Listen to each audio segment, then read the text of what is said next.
ಶಿವಮೊಗ್ಗ ಜಿಲ್ಲೆಯ social democratic party of India SDPI ಪಕ್ಷದ district representative council ಯಶಸ್ವಿಯಾಗಿ ನಡೆಯಿತು. ಪ್ರಿಯ ವೀಕ್ಷಕರೇ, ನೀವು ಇನ್ನೂ ನಮ್ಮ insight news 14 YouTube channel subscribe ಮಾಡಿಲ್ಲವೆಂದರೆ ಕೂಡಲೇ ಸಬ್ಸ್ಕ್ರೈಬ್ ಮಾಡಿಕೊಳ್ಳಿ. ಇಂದಿನ ಪ್ರಮುಖ ಸುದ್ದಿ: ಶಿವಮೊಗ್ಗದಲ್ಲಿ ಎಸ್ಡಿಪಿಐ ಪಕ್ಷದ ಮಹತ್ವದ ಜಿಲ್ಲಾ ಪ್ರತಿನಿಧಿಗಳ ಸಭೆ ಡಿಆರ್ಸಿ ಯಶಸ್ವಿಯಾಗಿ ಜರುಗಿದೆ. ಜಿಲ್ಲೆಯ ಅಭಿವೃದ್ಧಿ ಹಾಗೂ ಸಾರ್ವಜನಿಕರ ಸಮಸ್ಯೆಗಳ ಪರವಾಗಿ ಧ್ವನಿ ಎತ್ತಿರುವ ಪಕ್ಷವು ರಾಜ್ಯ ಸರ್ಕಾರದ ಮುಂದೆ ಹಲವು ಪ್ರಮುಖ ಬೇಡಿಕೆಗಳನ್ನು ಇಟ್ಟಿದೆ. ಈ ಕುರಿತು ಒಂದು ವಿಸ್ತೃತ ವರದಿ ಇಲ್ಲಿದೆ. ಫಲಕ್ ಪ್ಯಾಲೇಸ್ನಲ್ಲಿ ಧ್ವಜಾರೋಹಣದೊಂದಿಗೆ ಚಾಲನೆ.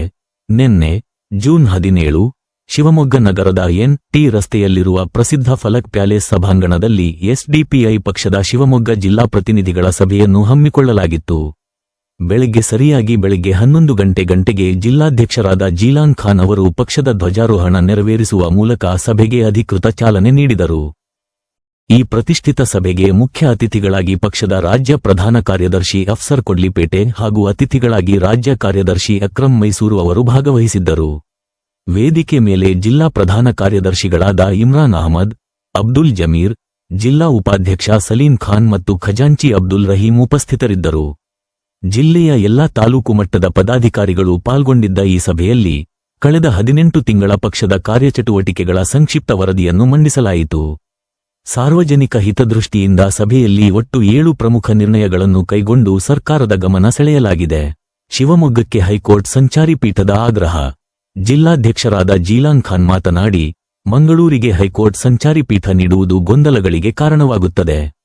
ಶಿವಮೊಗ್ಗವು ಸುತ್ತಮುತ್ತಲಿನ ಜಿಲ್ಲೆಗಳಿಗೆ ಕೇಂದ್ರ ಬಿಂದುವಾಗಿದ್ದು ಬಸ್, ರೈಲು ಹಾಗೂ ವಿಮಾನಯಾನದ ಅತ್ಯುತ್ತಮ ಸಂಪರ್ಕ ಹೊಂದಿದೆ.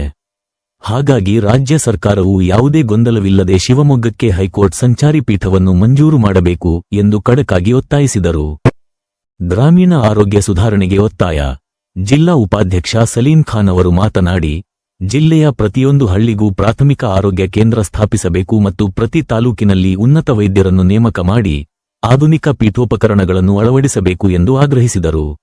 ಮಹಾನಗರ ಪಾಲಿಕೆ ಚುನಾವಣೆಗೆ ಎಸ್ಡಿಪಿಐ ಬಿಗಿಪಟ್ಟು. ಮಹಾನಗರ ಪಾಲಿಕೆ ವ್ಯಾಪ್ತಿಯಲ್ಲಿ ವಾರ್ಡ್ಗಳು ಅನಾಥವಾಗಿವೆ.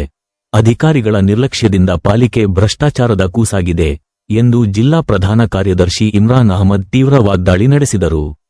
ಕಳೆದ 3 ವರ್ಷಗಳಿಂದ ವಾರ್ಡ್ ವಿಂಗಡಣೆ ನೆಪದಲ್ಲಿ ಚುನಾವಣೆ ವಿಳಂಬ ಮಾಡುತ್ತಿರುವುದನ್ನು ಖಂಡಿಸಿದ ಅವರು ತಕ್ಷಣವೇ ಪಾಲಿಕೆ ಚುನಾವಣೆ ನಡೆಸುವಂತೆ ಚುನಾವಣಾ ಆಯೋಗವನ್ನು ಒತ್ತಾಯಿಸಿದರು.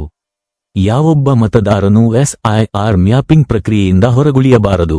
ಬೂತ್ ಮಟ್ಟದ ಅಧಿಕಾರಿಗಳು ನಿರ್ಲಕ್ಷ್ಯ ವಹಿಸದೆ ಜನರಿಗೆ ಸಹಕರಿಸಬೇಕು ಎಂದು ಜಿಲ್ಲಾ ಪ್ರಧಾನ ಕಾರ್ಯದರ್ಶಿ ಅಬ್ದುಲ್ ಜಮೀರ್ ಆಗ್ರಹಿಸಿದರು. ಮಹಾನಗರ ಪಾಲಿಕೆ ವ್ಯಾಪ್ತಿಯ ಎಲ್ಲಾ ವಾರ್ಡ್ಗಳ ಪ್ರಾಥಮಿಕ ಚಿಕಿತ್ಸಾ ಕೇಂದ್ರಗಳಲ್ಲಿ ಉನ್ನತ ಸ್ತ್ರೀರೋಗ, ಗೈನಿಕ್ ವೈದ್ಯರನ್ನು ನೇಮಿಸಬೇಕೆಂದು ಜಿಲ್ಲಾ ಖಜಾಂಚಿ ಅಬ್ದುಲ್ ರಹೀಂ ಒತ್ತಾಯಿಸಿದರು. ಜಿಲ್ಲೆಯ ಯುವಜನತೆಯ ಉನ್ನತ ಶಿಕ್ಷಣಕ್ಕಾಗಿ ಶಿವಮೊಗ್ಗಕ್ಕೆ ಐಐಟಿ ಮತ್ತು ಏಮ್ಸ್ ಮಾದರಿಯ ಉನ್ನತ ಶಿಕ್ಷಣ ಸಂಸ್ಥೆಗಳನ್ನು ತರಲು ಸರ್ಕಾರ ಕ್ರಮ ಕೈಗೊಳ್ಳಬೇಕು ಎಂದು ಜಿಲ್ಲಾ ಸಮಿತಿ ಸದಸ್ಯ ಮಹಮ್ಮದ್ ಗೌಸ್ ಒತ್ತಾಯಿಸಿದರು. ಎಸ್ಐಆರ್ ಪ್ರಕ್ರಿಯೆಯಲ್ಲಿ ಜನರಿಗೆ ನೆರವಾಗಲು ಸಾಧ್ಯವಿರುವ ಎಲ್ಲ ಬೂತ್ ಮತ್ತು ವಾರ್ಡ್ಗಳಲ್ಲಿ ಎಸ್ಡಿಪಿಐ ವತಿಯಿಂದ ಬೂತ್ ಲೆವೆಲ್ ಅಸಿಸ್ಟೆಂಟ್ ಬ್ಲಾಕ್ಗಳನ್ನು ನೇಮಿಸಲು ತೀರ್ಮಾನಿಸಲಾಗಿದೆ ಎಂದು ಜಿಲ್ಲಾ ಸಮಿತಿ ಸದಸ್ಯ ಇಸಾಕ್ ಅಹಮದ್ ಮಾಹಿತಿ ನೀಡಿದರು. ಶಿವಮೊಗ್ಗ ಜಿಲ್ಲೆಯ ಸರ್ವತೋಮುಖ ಅಭಿವೃದ್ಧಿಗಾಗಿ ಎಸ್ಡಿಪಿಐ ಹಮ್ಮಿಕೊಂಡಿರುವ ಈ ಹೋರಾಟದ ಹಾದಿ ಮುಂದಿನ ದಿನಗಳಲ್ಲಿ ಯಾವ ತಿರುವು ಪಡೆದುಕೊಳ್ಳಲಿದೆ ಎಂಬುದನ್ನು ಕಾದು ನೋಡಬೇಕಿದೆ. ಮುಂದಿನ ಅಪ್ಡೇಟ್ಸ್ಗಾಗಿ ನೋಡ್ತಾ ಇರಿ ಇನ್ಸೈಟ್ ನ್ಯೂಸ್ 14.